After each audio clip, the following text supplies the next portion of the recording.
Now, Bumblebee has always been a staple of the Transformers franchise. He's the sort of kid appeal character, the way the humans can connect and relate to the robot. And with my new animated Bumblebee here now, I figured there'd be no better time to talk about every Bumblebee in my collection. So without further ado, let's go ahead and get started with that.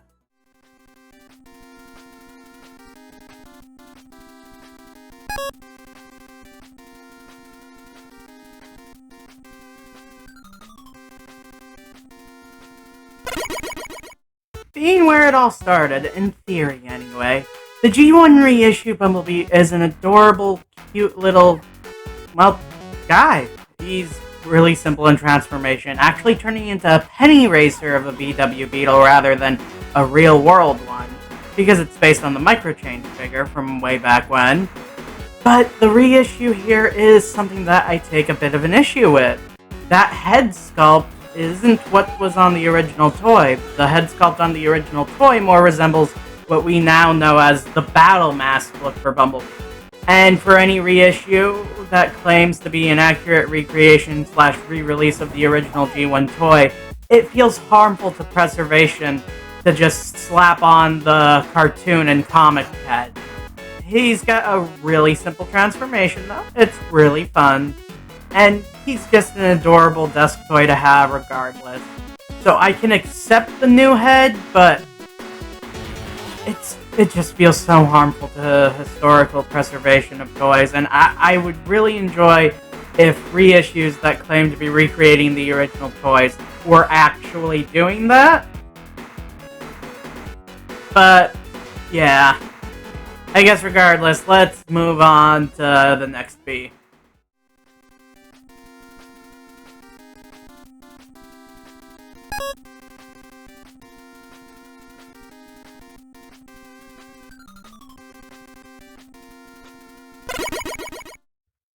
Now this next beat is really charming, especially with the head sculpt being very well recreated from the movie itself.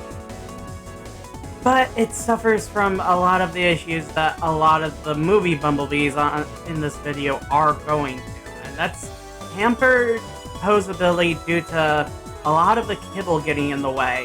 While he's got a nice waist and plenty of articulation in the arms, hips, and ankles.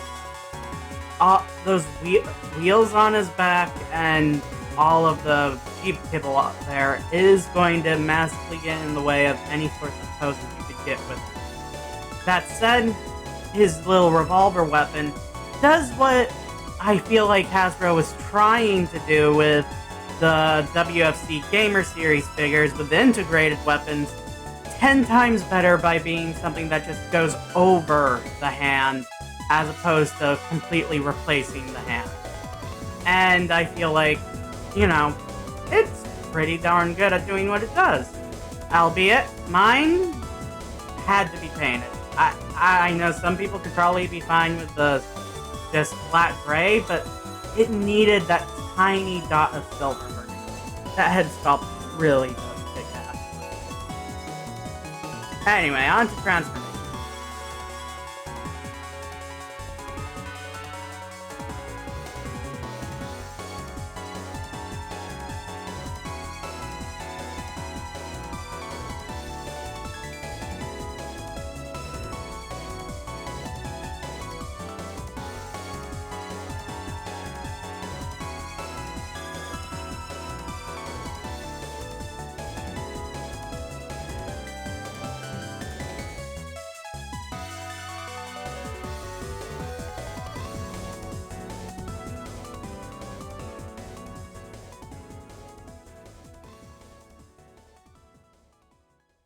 Now, as you could probably tell from the footage, the Jeep Bumblebee presents one of the biggest issues I have with movie Bumblebees in general. They can be pretty finicky and panely to transform, but the resulting Jeep is really hard to argue with. It has a lot of real Bumblebee charm to it, despite being an alt mode you might otherwise associate with Hound or Bulkhead or any manner of other Jeep Transformers. Like hell, even Swindle. He's one you'd even expect to be yellow, but the proportions of it and everything kind of makes this have a sort of penny racer Jeep vibe in the same way the G1 Bumblebee toy was a penny racer Beetle.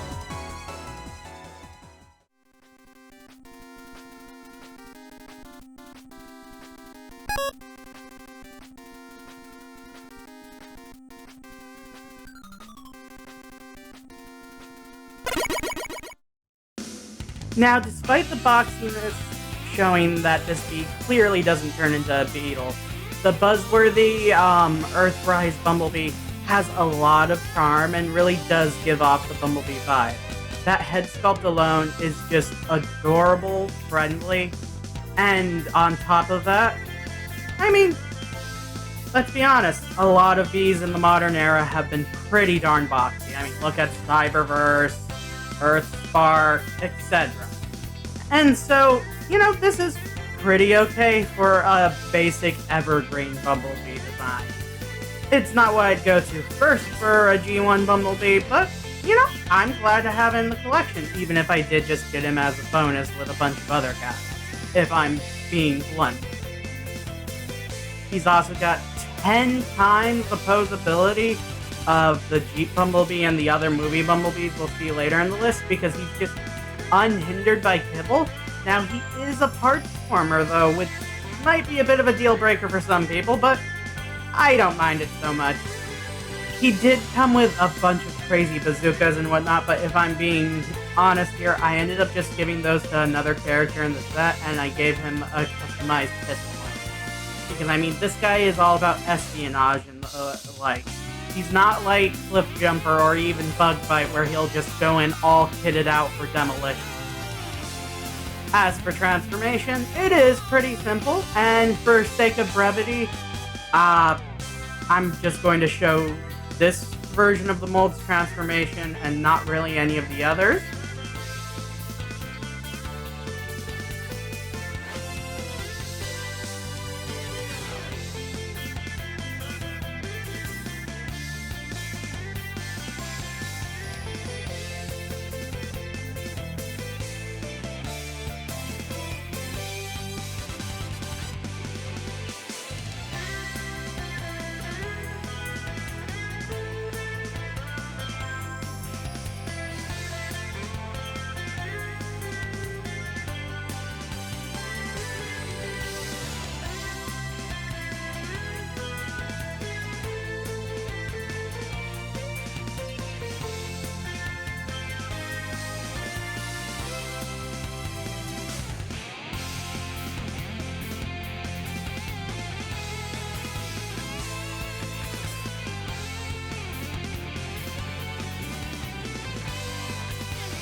And in car mode, he's a charming little boxy yellow sports car.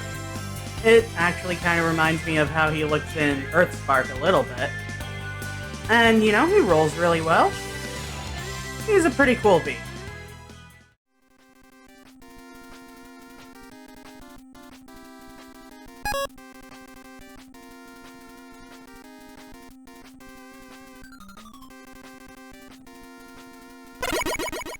Now, with Rise of the Beast Bumblebee's robot mode appearance, I've seen a lot of people complain that's just reverting back to the 2007 version of the Camaro Bumblebee.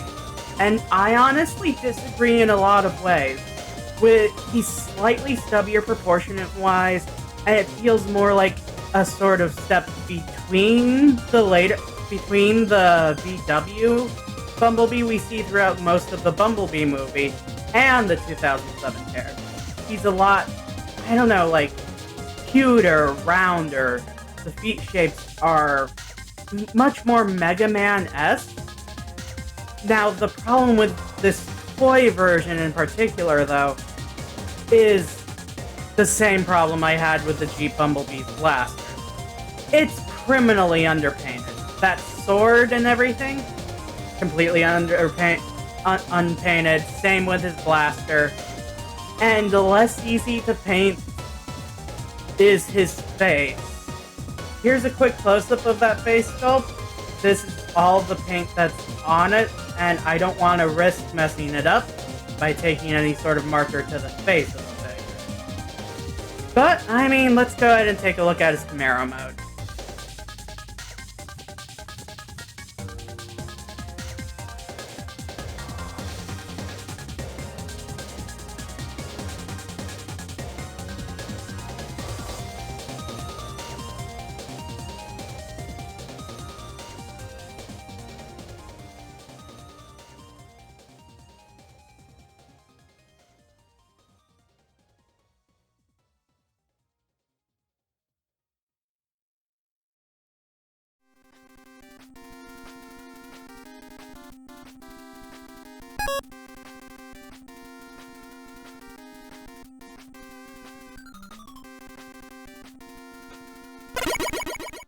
Now, Generation's Shattered Glass Gold Bug does everything to tell you how much a good head sculpt can really change the feel of the figure, along with the color scheme.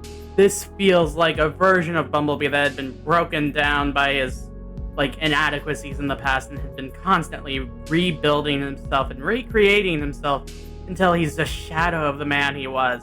A violent and angry rogue. Where Bumblebee is just a scout, this guy's an asshole. And his car mode is honestly really charming too. It looks like the sort of, edgy, emo, boxy car instead of the bright yellow one you see usually.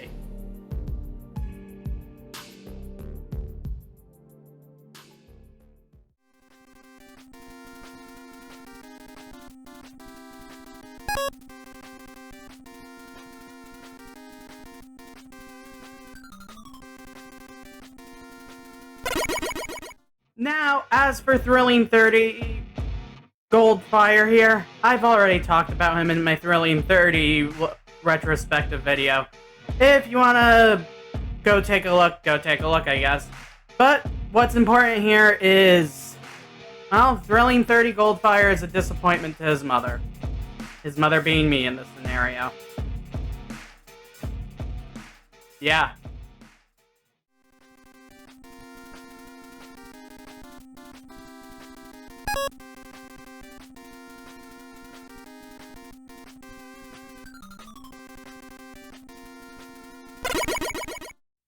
Now, the premium finish version of the Studio Series Bumblebee movie, Bumblebee, has a lot of charm, and I really like the wings on his back, but he is a bit of a hand grenade. He has tons of options between his switching arms and even a sword, and, a really nice battle mask look. But he is a real hand grenade. Here's some quick footage of me trying to transform him. It doesn't go well.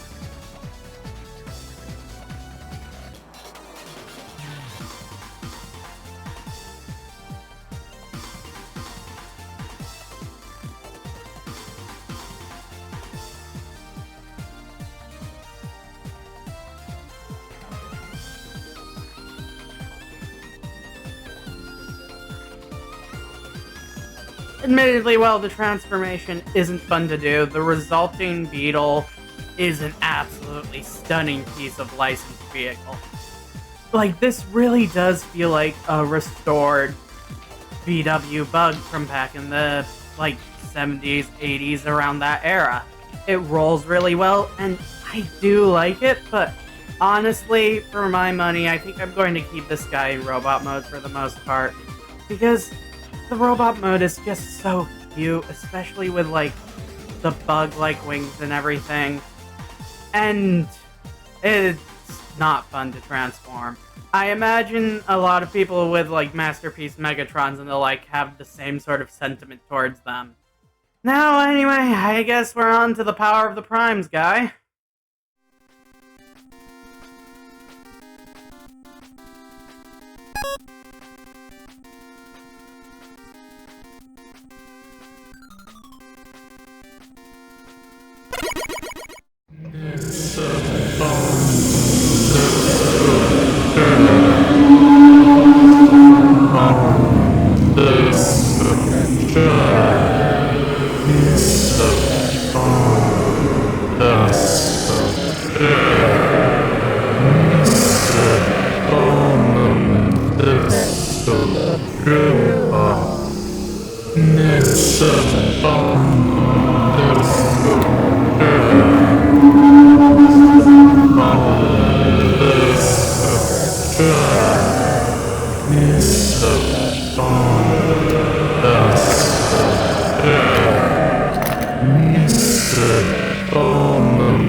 So, the buzzworthy Creatures Collide pack Goldbug is a thing of beauty. The paint job is absolutely wonderful, and taking the head sculpt that made Shattered Glass Goldbug so intimidating and giving it the more G1 Goldbug colors was a stroke of genius. And there's the fact that he can actually turn into, you know, a VW Beetle like the Bumblebee movie Bumblebee can. And altogether, this Goldbug is just beautiful. Look at this guy. He is fantastic. And, you know, I'd probably complain a little bit because of the size of any number of these guys, but most of the guys that are, like, kind of small for deluxes came in multi-packs, so I can't complain about Goldbug. He's cool. He's cool bug. He's... Yeah, let's move on to the next guy.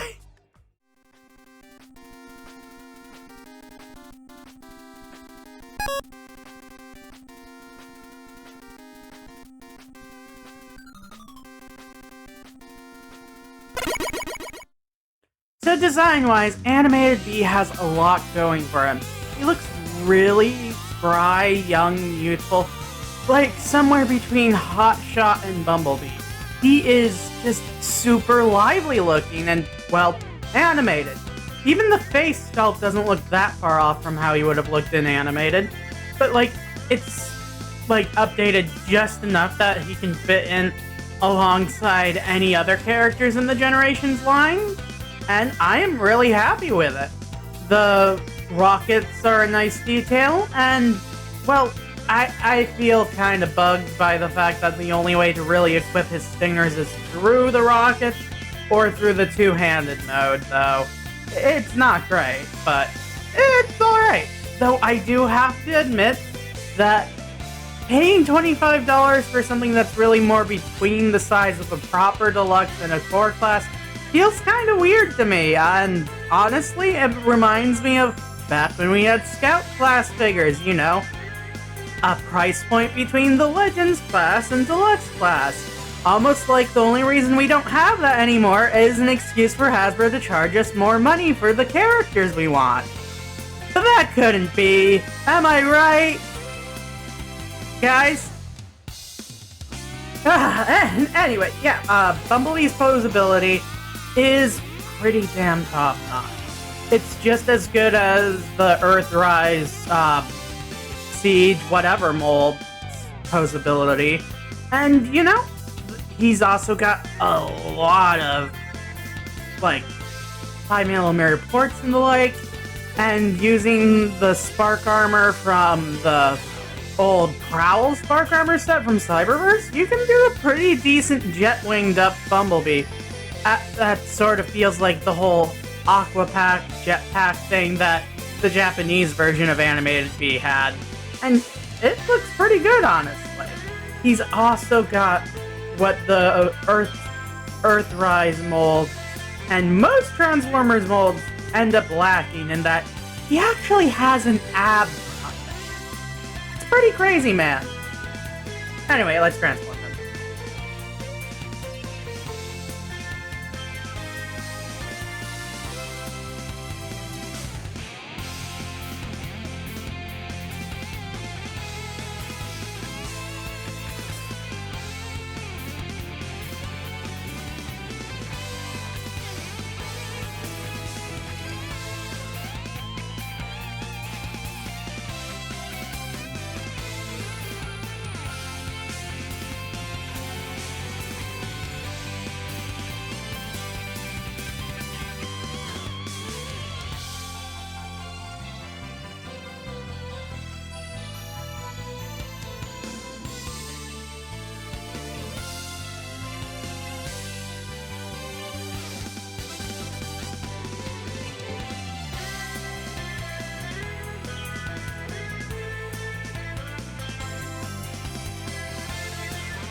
And, you know, in car mode, Animated Bee pulls it off. It's really cute, really small, but the car mode really does highlight just how small this guy is.